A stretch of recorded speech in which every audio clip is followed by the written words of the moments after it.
এর আগেই পশ্চিমবঙ্গের ভোটার তালিকায় বিশেষ সংশোধন হলে ঘেরাও কর্মসূচি হবে বলে হুঁশিয়ারি দিয়ে রেখেছেন মুখ্যমন্ত্রী মমতা বন্দ্যোপাধ্যায়। बिहार में 40 लाखों का ज्यादा आदमी को नाम निकाल दिया और बंगाल में भी करने वाला है। अगर करेगा तो घेराव कर्मसूची करेंगे, पूरा घेराव होगा, पूरा आंदोलन होगा। हम नाम काटने नहीं देंगे, हम नाम डालने नहीं देंगे डिटेंशन कैंप में।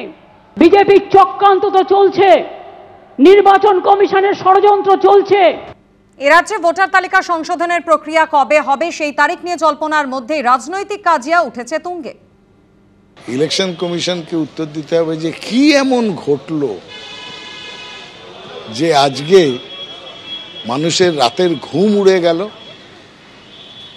তারা ভাবছে যদি আমি ঘুমোই তাহলে ভোট চুরি হয়ে যাবে। এটা কি আপনাদের অবদান নয়? সাংবিধানিক সংস্থা নির্বাচন কমিশন, তাকে সংবিধান মেনে চলতে হবে। কিন্তু আমাদের রাজ্যে যেমন উদাহরণ আমরা দেখেছি, সেরকম বিজেপি শাসিত রাজ্যে দেখেছি এবং এখন কেন্দ্র সরকারের কাছে দেখছি, এমনগুলো সাংবিধানিক সংস্থাগুলোকে এমন কুক্ষিগত করা হয়েছে, দলদাসে পরিণত করা হয়েছে। সে পুলিশ হোক, সে সিবিআই হোক, সে ইলেকশন কমিশন হোক, রাজ্যের নির্বাচন কমিশন হোক, কেন্দ্রের নির্বাচন কমিশন হোক।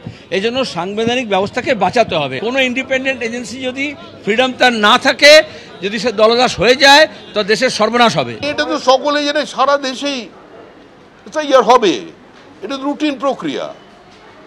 এর মধ্যে যদি কেউ মৃত্যু ঘণ্টার আওয়াজ শুনতে পায়, আমাদের তো কিছু করার নেই। এসআইআর হবে, বাধা দিলে সেই বাধাকে গুঁড়িয়ে দিয়ে এসআইআর হবে। পশ্চিমবঙ্গের মানুষ এসআইআর চায়। পশ্চিমবঙ্গের মানুষ বাংলাকে আর নতুন করে পশ্চিম বাংলাদেশ হতে দিতে চায় না, আরেকটা 16ই আগস্ট চায় না। সুতরাং এখানে হবে, যে বাধা দেবে সে থাকবে না। নির্বাচন কমিশন কারো পক্ষে বা বিপক্ষে নয়। নির্বাচন কমিশনের কাছে সবাই সমান। যখন বিহারের 7 কোটির বেশি ভোটার পাশে আছে, তখন নির্বাচন কমিশনের ভূমিকা নিয়ে কোনো প্রশ্ন উঠতে পারে না। রাহুল গান্ধীর ভোটার অধিকার যাত্রা শুরুর দিনই সাংবাদিক বৈঠক করে বিরোধীদের অভিযোগের পাল্টা জবাব দিলেন মুখ্য নির্বাচন কমিশনার। বিহারে ভোটার তালিকার বিশেষ সংশোধন ঘিরে উত্তাল জাতীয় রাজনীতি। প্রতিবাদে এককাট্টা বিরোধীরা। বিরোধীদের অভিযোগ, বেছে বেছে বিরোধী দলের ভোটারদের নাম কেটে এবং ভুয়ো ভোটার ঢুকিয়ে বিজেপিকে জেতাতে চাইছে নির্বাচন কমিশন।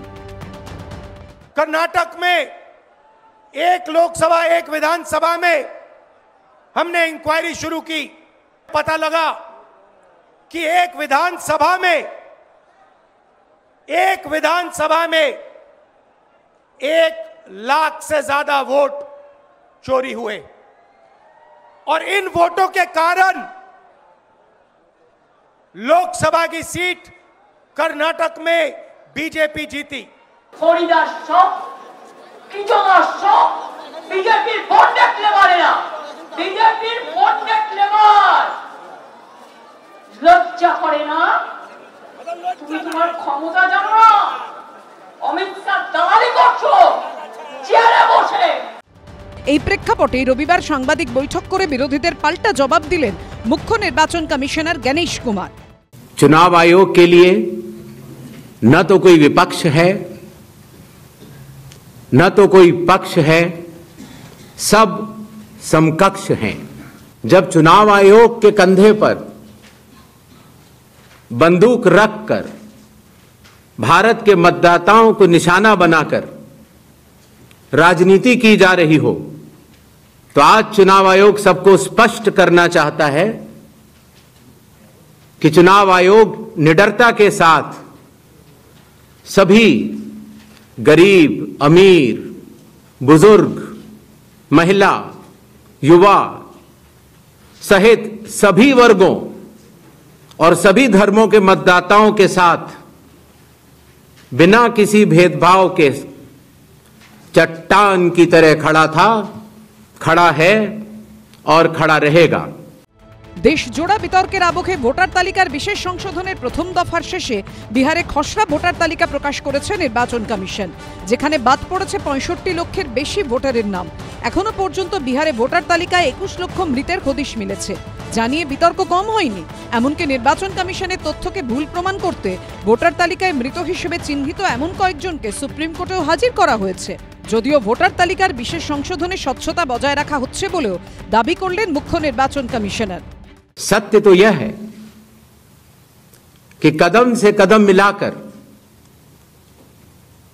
सभी स्टेक होल्डर्स बिहार के एसआईआर को पूर्ण रूप से सफल बनाने के लिए कटिबद्ध हैं, प्रयत्न कर रहे हैं और कठिन परिश्रम कर रहे हैं। जब बिहार के 7 करोड़ से भी अधिक मतदाता चुनाव आयोग के साथ खड़े हैं, तो न तो चुनाव आयोग की साख पर कोई प्रश्न चिन्ह खड़ा हो सकता है और न ही मतदाताओं की साख पर। इलेक्शन कमिशन के प्रतिदिन सुप्रीम कोर्ट मने करे दिচ্ছে সংবিধান অনুযায়ী আইন অনুযায়ী চলতে হবে, কোনো একটা দলের দলদাসলে চলবে না। আমাদের রাজ্যের নির্বাচন কমিশনকে আমরা দেখেছি দলদাস, আমরা আমাদের ভোটার লিস্টে কারচুপি দেখেছি, ভোটে গণনায় কারচুপি দেখেছি। গত 10 বছর ধরে আমরা লড়ছি নির্বাচনী কারচুপির বিরুদ্ধে, এখন গোটা দেশ জেগেছে। আজকে নির্বাচন কমিশন খুব পরিষ্কারভাবে ইন্ডি জোটের ইকোসিস্টেমকে, তার মধ্যে তৃণমূলও আছে, বলে দিয়েছে আমাদের ভয় দেখিয়ে কোনো লাভ নেই। আমাদের ঘাড়ে বন্দুক রেখে আপনারা ভারতবর্ষের ভোটারদেরকে অপমান করছেন। আমরা ভয় পাইনি, ভয় পাচ্ছি না, ভয় পাবো না। তবে যেভাবে বিহারে ভোটার তালিকার বিশেষ সংশোধন চলছে, সেভাবেই যে গোটা দেশে একই কাজ করা হবে, এদিন তা আরও একবার স্পষ্ট করে দেওয়া হয়েছে নির্বাচন কমিশনের তরফে। অনির্বাণ বিশ্বাস, সমীরণ পাল ও দীপক ঘোষের রিপোর্ট, এবিপি আনন্দ।